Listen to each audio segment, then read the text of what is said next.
కుంభకోణాలు చేయడం వైఎస్ఆర్ కాంగ్రెస్ పార్టీ నాయకులు పేటెంట్ హక్కుగా భావించారని తణుకు ఎమ్మెల్యే ఆర్మిల్లి రాధాకృష్ణ ఎద్దేవా చేశారు. వైఎస్ జగన్మోహన్ రెడ్డి చేసిన కుంభకోణాలు ప్రపంచంలో ఏ రాజకీయ నాయకుడు చేయలేదన్నారు.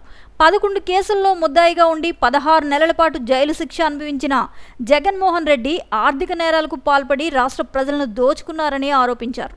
శుక్రవారం తణుకులోని కూటమి కార్యాలయంలో సీఎం రిలీఫ్ ఫండ్ చెక్కులను అందజేసిన ఎమ్మెల్యే రాధాకృష్ణ అనంతరం మీడియాతో మాట్లాడారు.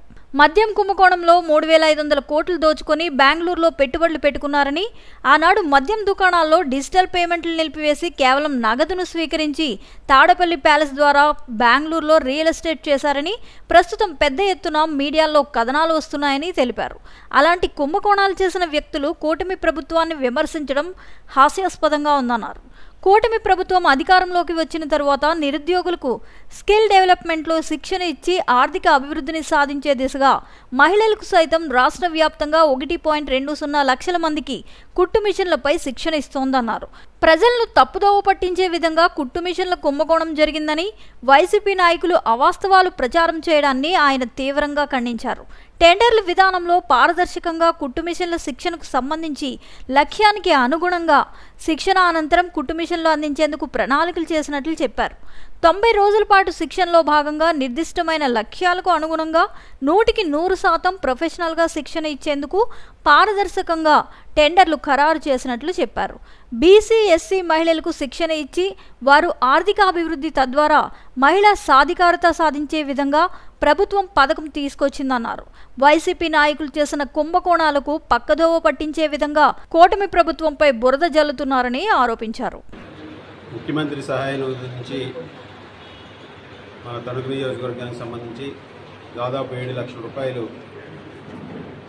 వారికి చెక్కుల రూపంలో అందించడం జరుగుతుంది. ముఖ్యంగా వీరందరూ కూడా ఆరోగ్యంగా ఉండాలని, వారి కుటుంబాలన్నీ కూడా ఆనందంగా ఉండాలని గౌరవ ముఖ్యమంత్రి చంద్రబాబు నాయుడు గారు సీఎం రిలీఫ్ నుంచి పెద్ద ఎత్తున ఏదైతే ఎన్టీఆర్ ఆరోగ్య సేవలో వైద్య సదుపాయం పొందలేక తమ సొంత ఖర్చులతో వైద్యం చేయించుకున్నారో వాటికి సంబంధించి రీఎంబర్స్మెంట్ని ఈరోజు అందించడం జరుగుతుంది. ఈ విధంగా ప్రభుత్వం ఎప్పుడూ కూడా పేద, దిగువ మధ్య తరగతి ప్రజలకి అండగా నిలబడే విధంగా ఈరోజు గౌరవ ముఖ్యమంత్రి చంద్రబాబు నాయుడు గారు పెద్ద మనసుతో సీఎం రిలీఫ్ ఫండ్కి పెద్ద ఎత్తున నిధులు రిలీజ్ చేయడం జరుగుతుంది. రాష్ట్ర ప్రభుత్వంలో ఎన్ని ఆర్థిక ఇబ్బందులు ఉన్నప్పటికీ కూడా ప్రజల వైద్యానికి, ప్రజా వైద్యానికి పెద్దపీట వేస్తూ ఈరోజు నిధులు కేటాయించడంతో పాటుగా వారికి కావాల్సినటువంటి సౌకర్యాలన్నీ కూడా ఈరోజు ప్రభుత్వ హాస్పిటల్స్లో కానీ ఇన్ఫ్రాస్ట్రక్చర్ డెవలప్ చేయడంతో పాటుగా ఈరోజు నూతన పాలసీలను కూడా తీసుకొచ్చి ఈరోజు వారందరికీ కూడా ప్రతి కుటుంబానికి కూడా ఆరోగ్య బీమా కల్పించే విధంగా 25 లక్షల రూపాయల వరకు బీమా సౌకర్యాన్ని కూడా కల్పిస్తున్నారు. ఈ విధంగా ప్రభుత్వం ప్రజా ఆరోగ్యానికి పెద్దపీట వేస్తుంది. వారందరికీ కూడా ఈరోజు చెక్కులు తీసుకున్న వారందరూ కూడా ఆనందంగా ఉండాలని, వారి కుటుంబాలన్నీ కూడా ఆరోగ్యంగా ఉండాలని మనస్ఫూర్తిగా కోరుకుంటున్నాం. అలాగే ఈరోజు మనందరం కూడా చూస్తున్నాం, వైఎస్ఆర్ కాంగ్రెస్ పార్టీ నాయకులు కేవలం తెలుగుదేశం పార్టీ మీదో, కూటమి ప్రభుత్వం మీదో నిందలు వేయాలనే ఆలోచనతో దుష్ప్రచారాలు చేస్తూ వాళ్ళకు ఉన్నటువంటి పేటెంట్ ఏదైతే ఉందో స్కాములు చేయడం వైఎస్ఆర్ కాంగ్రెస్ పార్టీ నాయకులకి పేటెంట్. ఆ పేటెంట్ని ఎవరూ కూడా తీసుకోలేదు. అన్ని స్కాములు చేసి వైఎస్ఆర్ కాంగ్రెస్ పార్టీ అధ్యక్షుడు, మాజీ ముఖ్యమంత్రి జగన్మోహన్ రెడ్డి గారు చేసినటువంటి స్కాములు ప్రపంచంలో ఏ రాజకీయ నాయకుడు చేయలేదు.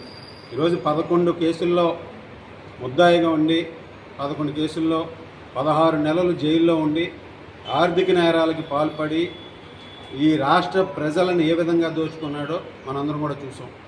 అలాగే ఇప్పుడు మనందరం కూడా పత్రికల్లో చూస్తున్నాం. గత 10 రోజులుగాను కూడా మద్యం స్కామ్ పేరుతో 3,500 కోట్ల రూపాయలు ఏ విధంగా వీళ్ళు దోచుకుని బెంగళూరులో పెట్టుబడులు పెట్టుకున్నారో, ఈరోజు మద్యం షాపుల్లో డిజిటల్ పేమెంట్లను ఆఫ్ చేసి ఆ రోజు ప్రభుత్వం పూర్తిగా ప్రజల నుంచి డబ్బు రూపంలో తీసుకుని ఆ డబ్బుని తాడేపల్లి ప్యాలెస్కి పంపించి, తాడేపల్లి ప్యాలెస్ నుంచి బెంగళూరుకి పంపించి బెంగళూరులో వాళ్ళ ఆస్తులు కూడబెట్టుకుని ఈరోజు రియల్ ఎస్టేట్ రంగంలో పెద్ద ఎత్తున ఇన్వెస్ట్ చేశారని ఈరోజు రిపోర్ట్స్ అన్నీ కూడా బయటకు వస్తున్నాయి. అటువంటి స్కాములు చేసినటువంటి వ్యక్తులు ఈరోజు కూటమి ప్రభుత్వాన్ని విమర్శించడం హాస్యాస్పదంగా ఉంది. ఈరోజు కూటమి ప్రభుత్వం ఏదైతే ప్రజలందరికీ కూడా ఈరోజు స్కిల్ ట్రైనింగ్ ఇచ్చి వారి కాళ్ళ మీద వాళ్ళు నిలబడే విధంగా వారికి ఆర్థిక అభివృద్ధిని సాధించే దిశగా ఈరోజు మహిళా సాధికారత సాధించాలనే లక్ష్యంతో ఈరోజు రాష్ట్ర వ్యాప్తంగా 1,20,000 మందికి దాదాపుగా కుట్టు మిషన్లు ట్రైనింగ్ ఇస్తుంది. ఈరోజు అందులో అవకతవకలు జరిగినాయని వైఎస్ఆర్ కాంగ్రెస్ పార్టీ నాయకులు చేస్తున్నటువంటి ఆరోపణలు పూర్తిగా అవాస్తవం, ప్రజలను తప్పుదోవ పట్టించడమే. ఈరోజు ప్రభుత్వం పూర్తిగా దాని మీద పారదర్శకతతో టెండర్ల విధానంలో L1, L2లు ఎవరైతే వచ్చారో వారికి ఇవ్వడంతో పాటుగా ఎవరైతే L3గా ఉన్నారో వాళ్ళకి ఏదైతే ఈరోజు వారికి ప్రయారిటీ ప్రకారం వాళ్ళకి ఇచ్చినటువంటి లక్ష్యానికి అనుగుణంగా ఈరోజు ట్రైనింగ్ అందించి ఆ ట్రైనింగ్ పూర్తయిన తర్వాత వారికి కుట్టు మిషన్లను కూడా అందించే విధంగా ఈరోజు ప్రభుత్వం ఈ స్కీమ్ను కూడా తీసుకురావడం